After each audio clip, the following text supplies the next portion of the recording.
సంగారెడ్డి జిల్లా పటాన్చెరు పట్టణంలో దీక్షా దివస్ను నిర్వహించారు. BRS party in charge Adarsh Reddy ఆధ్వర్యంలో పలు కార్యక్రమాలు జరిగాయి.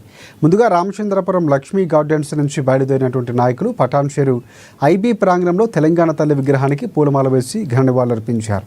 తర్వాత మాజీ సీఎం కేసీఆర్ ప్రారంభించిన చారిత్రాత్మక నిరాహార దీక్షను స్మరించుకున్నారు. 2009 డిసెంబర్ 3వ తేదీన మొదలైన కేసీఆర్ దీక్ష తెలంగాణ ఉద్యమానికి నూతన దిశానిర్దేశం చేసిందని చెప్పుకొచ్చారు. ఈ దీక్ష తెలంగాణ ప్రజల ఐక్యత, ఆత్మగౌరవం, ఉద్యమ భావాలకు ప్రతీకగా నిలిచిందని పేర్కొన్నారు. తెలంగాణ ప్రజలకు అన్ని విధాల న్యాయం జరుగుతుందన్న ఏకైక ఉద్దేశంతో ఆ రోజు కేసీఆర్ గారు 2009 నవంబర్ 29 నాడు తెలంగాణ వచ్చడం కేసీఆర్ సచ్చుడు అనే నినాదం మీద ఆయన నిరాహార దీక్ష పూనుకోవడం జరిగింది.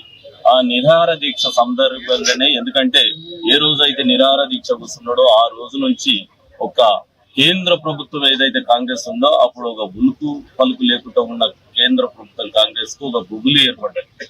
కేసీఆర్ గారు నిరాహార దీక్ష చేస్తే చాలా ఇబ్బంది అవుతుంది. తెలంగాణ ప్రజలంతా ఉద్యమంలోకి ఇప్పటికే ఉద్యమం భారీ ఎత్తున ఉవ్వెత్తున లేస్తున్న సమయంలో కూడా ఈ కేసీఆర్ గారు తీసుకున్న నిర్ణయం చారిత్రాత్మకం కాబట్టి ఏదన్నా కేసీఆర్ కు జరిగితే ఇబ్బంది అవుతుంది అన్న ఉద్దేశం మీద ఆ రోజు నిజంగా డిసెంబర్ 9 నాడు ప్రకటనలు కూడా చేయడానికి కారణం, ఏకైక కారణం అంటే దీక్షా దివస్. ఇవాళ మనం ఏదైతే జరుపుకుంటున్నామో ఆ కార్యక్రమం వల్లనే ఆ ప్రభుత్వాలు కూడా తెలంగాణ వస్తేనే తెలంగాణ ప్రజలకు అన్ని విధాల న్యాయం జరుగుతుందన్న ఏకైక ఉద్దేశంతో ఆ రోజు కేసీఆర్ గారు 2009 నవంబర్ 29 నాడు తెలంగాణ వచ్చడం కేసీఆర్ సచ్చుడు అనే నినాదం మీద ఆయన నిరాహార దీక్ష పూనుకోవడం జరిగింది.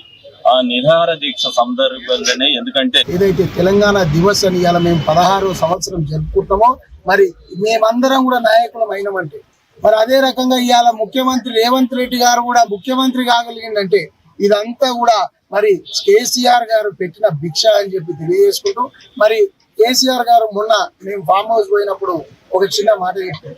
ఈ దీక్షా దివస్ సందర్భంగా మాట్లాడుకుంటా డిసెంబర్ 9 రోజు ఆయనకు అర్థమైపోయిందంట, ఇక నాతోటి కాదు, ఇవాళ నేను ఇక నా పని అయిపోతుంది ఇవాళ అని చెప్పి ఆయనకు అంతరాత్మ చెప్తుంది కదా.